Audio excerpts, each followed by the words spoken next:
Police say Brian Thompson was likely killed with a ghost gun that may have been made with a 3D printer. Well, ghost guns do not have any serial numbers, making them very difficult for law enforcement to trace. Investigative reporter Liz Crawford talked with the ATF about the danger of these weapons and how prevalent they are on the streets. Well, ghost guns, also known as privately made firearms, are often assembled by their owners, either from scratch or through a kit that can be purchased online. And for most, it's not illegal to have one, and they're becoming easier and cheaper to put together.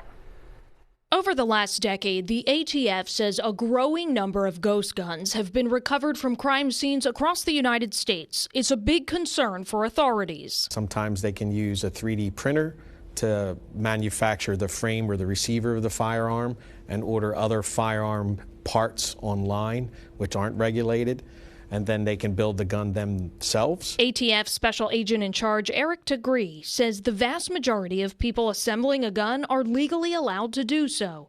The problem? Criminals like to make these or get a hold of them because they're also hard to trace because there's no serial number on the frame or the receiver of the firearm. The ATF showed us a variety of ghost guns recovered at crime scenes, either made via 3D printer or a parts kit. Police data shows that roughly 6,000 crime guns were recovered in Philadelphia in 2022 and 2023. In both years, roughly 9% of them were ghost guns.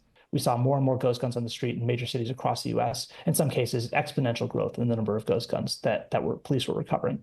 So something needed to be done about that. In the spring, the city of Philadelphia reached a settlement agreement with two of the largest suppliers of ghost guns, under which they agreed to stop selling their products online and in stores in the city for 4 years and at gun shows for 2 years. Attorney David Pacino worked on the case. It was about addressing the ghost gun problem at its source, these companies that were cynically selling them to gun traffickers and to criminals. According to Everytown, a gun safety organization, 15 states have passed ghost gun laws, including New Jersey and Delaware.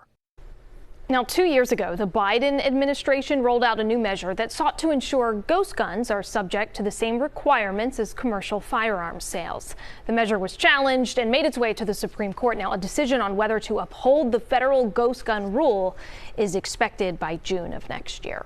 Yeah, so this remains a big topic, a big debate. Yeah. And so many of them. It's so easy to just kind of put together. It's amazing. Fascinating, truly. Liz, thank you.